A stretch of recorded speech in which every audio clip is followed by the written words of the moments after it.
Hello friends, मैं Lakshmi Yadav. Welcome to A1 education. इसके पहले मैंने एक टॉपिक लिया था जो कि टॉपिक किसके ऊपर था, हाउ टू इम्प्रूव इंग्लिश, यानी इंग्लिश को कैसे इम्प्रूव किया जाए। उसमें मैंने कुछ 5 टिप्स डिस्कस किए थे आपके साथ, यानी कि 5 जो तरीके थे, अगर उसको हम फॉलो करते हैं तो आई होप हम क्या कर सकते हैं, अपनी इंग्लिश को और बेटर बना सकते हैं। फिर उसके बाद मैंने सोचा कि इंग्लिश को हम क्या कर सकते हैं, बहुत सारे अलग अलग तरीक़ों से सीख सकते हैं।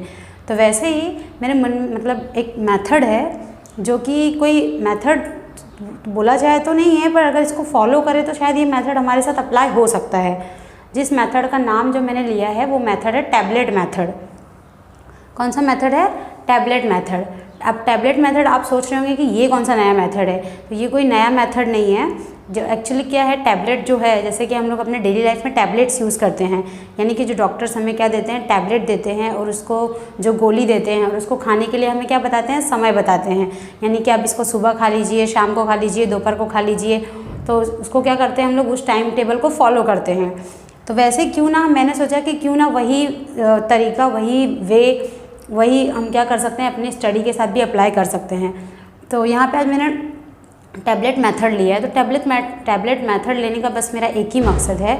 वो मकसद ये है कि सिर्फ हमें क्या करना है, जो भी वर्ड, यानी कि अगर आपको अपना इंग्लिश इम्प्रूव करना है तो आप सिर्फ ग्रामर के पीछे मत भागिए, क्योंकि ग्रामर तो इम्पॉर्टेंट है, वो मैं मानती हूँ, लेकिन ग्रामर के साथ साथ हमारी वोकैबुलरी अच्छी होनी चाहिए। यानी हमारा वर्ड पावर, जो हमारे पास शब्दों का भंडार है, वो भी हमारा क्या होना चाहिए, अच्छा होना चाहिए। तो ही हम क्या कर सकते हैं, अपने इंग्लिश को इम्प्रूव कर सकते हैं और अच्छे से किसी के साथ क्या कर सकते हैं, कम्युनिकेट कर सकते हैं। इंग्लिश सीखना और इंग्लिश बोलना दोनों में क्या है, बहुत ही अंतर है। आपने सीखा, अच्छी बात है, पर आप उसको अप्लाई कितना कर पा रहे हैं, वो आपको देखना ज़रूरी है। तो अगर आप इस मेथड को फॉलो करेंगे तो आई होप हमारा इंग्लिश और क्या हो सकता है, इम्प्रूव हो सकता है। तो इस मेथड का सिर्फ एक ही मकसद है कि जैसे कि डॉक्टर ने आपको एक मेडिसिन दिया और उसने आपको बोला कि इस मेडिसिन को हमें 3 बार लेनी है, यानी कि समझो मॉर्निंग में लेनी है, मॉर्निंग में मैंने ले लिया, उसके बाद आफ्टरनून में ले लिया, और उसके बाद नाइट में ले लिया।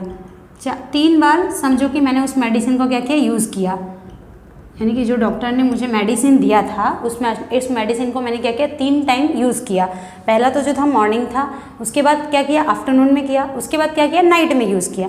यानी कि हमने डॉक्टर्स की बातों को क्या कर लिया, पूरी तरह से मान लिया कि अगर हमें ठीक होना है तो जो डॉक्टर ने इंस्ट्रक्शन दिए हैं, जो मतलब उन्होंने सलाह दी, उसे हमें क्या करना होगा, फॉलो करना होगा, तभी जाके हम क्या हो सकते हैं, ठीक हो सकते हैं। तो वैसे अगर आपको इंग्लिश सीखनी है तो आपको ऐसा नहीं है कि मतलब आपने एक बार ग्रामर सीख लिया, आपने इंग्लिश स्पोकन का क्लास ले लिया तो आप बहुत अच्छी इंग्लिश सीख गए।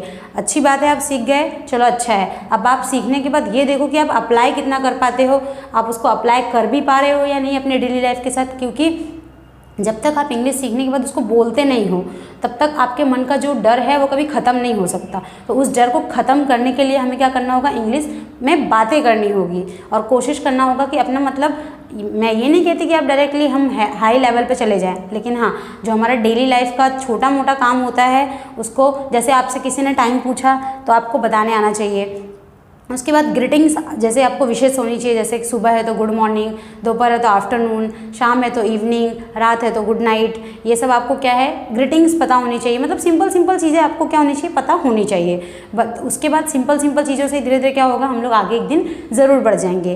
तो इस जैसे कि आप यहाँ पर मैंने 2-3 वर्ड लिया है, आप इस मैथड से और भी बहुत सारे वर्ड्स क्या कर सकते हैं, प्रिपेयर कर सकते हैं।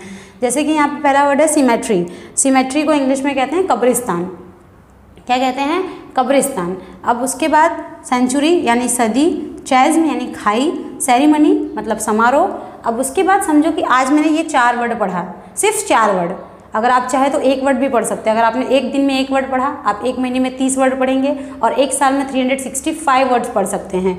तो समझो कि आपके पास 1 साल में, हर साल अगर आप 365 शब्द पढ़ लेते हैं तो सोचो आपका वोकैब पावर कितना अच्छा हो जाएगा और आप कितने अच्छे से इंग्लिश में बातें कर पाओगे। क्योंकि किसी भी भाषा को बोलने के लिए हमारे पास उस भाषा का क्या होना चाहिए, बहुत सारा शब्द होना चाहिए, तो ही हम लोग क्या कर सकते हैं, उसको फ्लुएंटली बोल सकते हैं, यानी बेझिझक उसको हम लोग क्या कर सकते हैं, उस भाषा को बोल सकते हैं। तो उसके बाद समझो कि ये वर्ड आपने सुबह जब आप स्टडी करने बैठे तब आपने लिखा। अब ऐसा नहीं कि आपने इसको आज पढ़ लिया तो आप इसको 1 महीने बाद पढ़ोगे, तो इस तरीके से तो शायद कभी इम्प्रूवमेंट ना आ पाए। लेकिन हाँ, अगर आपको इम्प्रूवमेंट लाना है तो आपको इसके लिए ये करना होगा कि आपने इसको मॉर्निंग में पढ़ा, फिर उसको आफ्टरनून में क्या कीजिए, रिवाइज़ कीजिए, फिर उसको सोने के टाइम एक बार क्या कीजिए, रिवाइज़ कीजिए, यानी कि जस्ट उसको टैबलेट की तरह बनाइए। जैसे आप टैबलेट को दिन में 2 से 3 बार लेते हैं, वैसे ही अगर आप कोई वर्ड पढ़ते हैं तो उस वर्ड को भी क्या कीजिए, दिन में 2 से 3 बार रिवाइज कर लीजिए। आपको ये नहीं बोला जा रहा है कि आप 100 वर्ड एक दिन में याद कर लो, आप एक दिन में 1 वर्ड, 2 वर्ड, 3 वर्ड, 4 वर्ड, जितनी आपकी कैपेसिटी है उसके हिसाब से ही कीजिए। ऐसा ज़रूरी नहीं कि एक आदमी अगर आज पढ़ने बैठा है या फिर आज वर्ड्स लिखने बैठा है तो आज वो 100 लिख लेगा तो अगले दिन कुछ भी नहीं लिखेगा। So this is not a right way. अगर आपको प्रैक्टिस करनी है तो हर रोज़, भले ही आप 2 ही वर्ड का प्रैक्टिस करें, लेकिन आपको क्या करना होगा, हर रोज़ उसका प्रैक्टिस करना होगा। सो बस इस मेथड का इतना ही मतलब है कि आप अगर किसी भी एक वर्ड को पढ़ते हैं तो उस वर्ड को टाइम टू टाइम क्या करते रहिए, रिवाइज करते रहिए, यानी दोहराते रहिए। और दोहराने से क्या होगा, आपको रट्टा नहीं मारना है कि हाँ भाई लेकर बैठ गए और रट्टा मार के ही छोड़ेंगे, रट्टा नहीं मारना है। रट्टा मारने से कोई अच्छी पढ़ाई नहीं होती। उसको समझना है, समझने के बाद उसको अप्लाई करना है अपने डेली लाइफ के साथ, उसको कनेक्ट करना है, जोड़ना है, तो ही जाके क्या कर सकते हो, आप इंग्लिश को अच्छे से सीख सकते हो। So I hope you follow this tablet method. So मुझे उम्मीद है कि आप इस टैबलेट मैथड को यूज़ करेंगे और इससे शायद आपकी इंग्लिश क्या हो सकती है, और भी इम्प्रूव हो सकती है। So if you like the videos then like and share it. अगर आप चैनल पे पहली बार हो तो चैनल को सब्सक्राइब कीजिए। Thank you so much.